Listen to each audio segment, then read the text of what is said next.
Hello everyone, it's Cassie. Welcome back for another Heffy Doodle video. Today we're going to be making a big shadow box card. We're going to be using the Quill You Be Mine stamps and dies.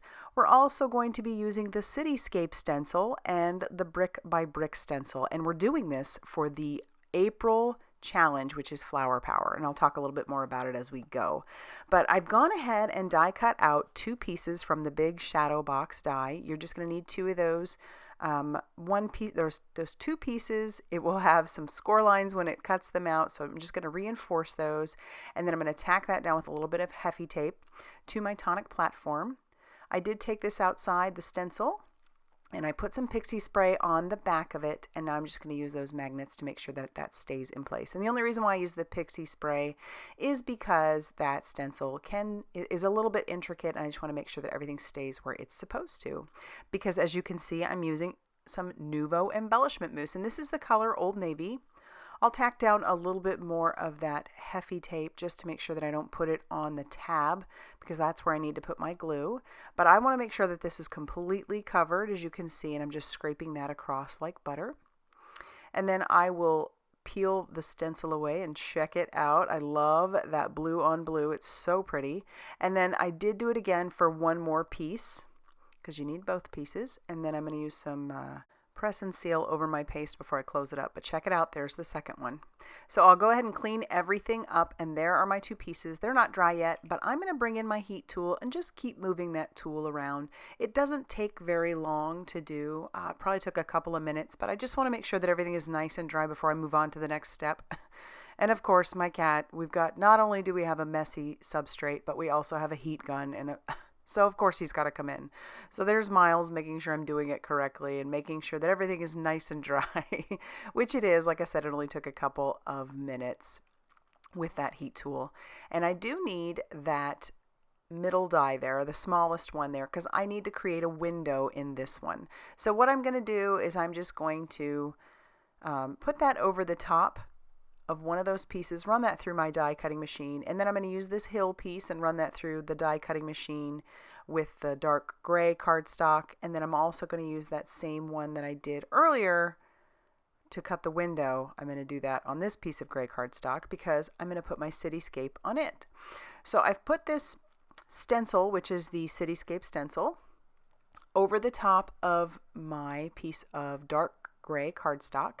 I'm going to tack it down with some Heffy tape on the back, and then I did bring in some distress ink in the color Black Soot, and I'm going to blend that over the stencil, just making sure that everything stays where it's supposed to stay. And it doesn't look like I'm doing a whole lot here, but when I move that stencil away, you'll definitely be able to see that we did. But that just makes it nice and black. And so then I'll pull that stencil away, and I need to line up the other side of the stencil because I want some lights to be showing through. So let me pull that out, and there you have it. So now to line it up is a little bit more difficult because I use such a dark cardstock, but it is, it is doable. So I'm basically going to slide it on, if that makes sense. So I'm just going to see where those cityscapes would be and then slide that on and just tack it down. And I'll grab out some Squeeze Lemonade Distress Oxide ink. And I chose Oxide because that would sit on top of the Black Soot Distress ink. And there you have the lights shining through. I'll use the mask from the stencil as well. So this has lots of uses. And I'm going to put some stars back there with some gold paint that I have. I'm going to flick that all over that background. Get some big splatters in there as well. And then I'll set that off to the side to dry. And now I need to stamp out my images. So I'm going to stamp out one of our little hedgehogs, his top hat, a cane, and lots of flowers. There is where our flower power comes in. So, I mean, you can interpret the challenge basically however you want. And this is a Facebook challenge. It's over on the Facebook page for Heffy Doodlers. And Amanda has a challenge going for us every month. And you definitely want to participate because there's a prize. So, grab your flowers, make a card, however you want to do it, however you interpret that, and yeah, have fun with it. So this is mine. I know, brick background, and I did stamp out lots of flowers, but that's where our flower power is going to come from. You interpret the challenge how you see the challenge. And this is how I saw it. So I'm bringing in various colors and putting those up on the screen for you just to color my hedgehog. And this is all very basic, simple coloring that I'm doing, just adding a little bit of shadowing and shading here and there. Not going too crazy with my color combos. And then for his top hat, super easy. We're doing some C8. I also use that C8 on his nose. And I do leave a little bit of a white spot just to make it look like there's some light shining on his hat, like it's a nice silky top hat. And then I bring in the C10 and then some C4 just to blend those edges a tiny bit, soften those edges. And then for our flowers, we're going to start with some R24. I'm going to color all of the flowers the exact same. I have some R24 that I'm putting down as a wash of color, and then I'll come in with some R39. I eventually decide that I want to blend that darker color even more, so I am going to bring in some R27, but for now, the R24 works okay. I just realized that I really would like the R27 because it just blended that much more. And then for the centers, we're going to bring in that gold paint again. We're going to paint that on the top hat. And because I'm not using like a ton of water, this isn't watercolor paper, you can do this. And it just has this nice shimmery gold paint on there. It's so pretty and it makes everything pop. I really wanted the color combos of this card to be that navy, black, the red, and the gold. We'll tack down our matching dies and run those through our die cutting machine. That's our Heffy Doodle mini die cutting machine. Love that machine. And then we can start adhering everything together. So I'll put down this piece on the inside first. This is our backdrop. And then I am going to mount down our other gray piece, but I like to do it with not only some double-sided tape, but also some liquid glue. It ensures that nothing's going to move, and it's like, double insurance. So I'll peel off that release paper, and then I'll tack that down to the one side, leaving the release paper on the other piece. We don't need that taken off just yet. I'll hold that in place, just making sure that that gets nice and dry. And then I'll grab the other piece here in a second after I tack down some 1/4 inch double-sided tape. I'm going to put that on this little flap on both of our pieces. I'm only going to peel off the one side to start, and again using our liquid glue. And then I'll put down the front of our box.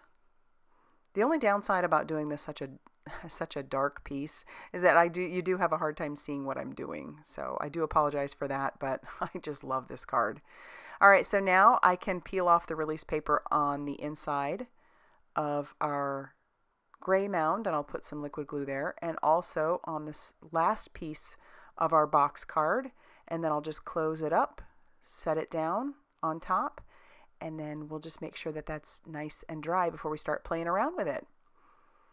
Now we can assemble the rest of our pieces, which would be putting our little top hat on our hedgehog, and then I do want him to hold a cane. Did you like how I put the little flower even on like he's wearing a lapel? And I'm going to have him holding one of the flower balloons. I did stamp out a sentiment and trim it down so that it can fit nicely on the inside of our box. I'll just put a little bit of glue on each of those ends, and then we'll hold that in place.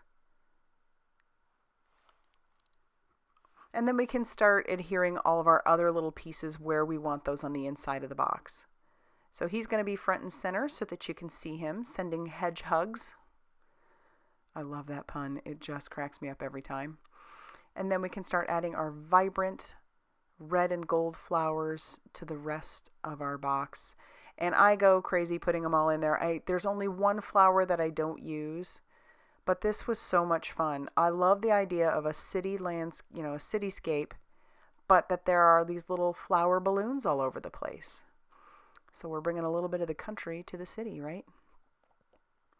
And it's so fun. And those pops of red are just, pops of red and gold just make me smile. I love it so much. But we'll just build that up, and then when I'm all done, you'll see it here. So check it out. Isn't that super fun? And it closes up so nicely and goes inside of an A2 size envelope just fine and goes through the mail perfectly. But then when the recipient opens it up, it pops open to a box so they can set it either on their desk or their mantle or wherever they want to put it so that they can display it. So happy with that. If you like this video, be sure to hit that like button and definitely consider subscribing if you haven't already done so. I'll have a link down below to that Heffy Doodler's Facebook page so that you can be sure to play along in this challenge. Thanks for the support you guys give. You all are awesome, and I'll see you soon in another video. Bye, everyone.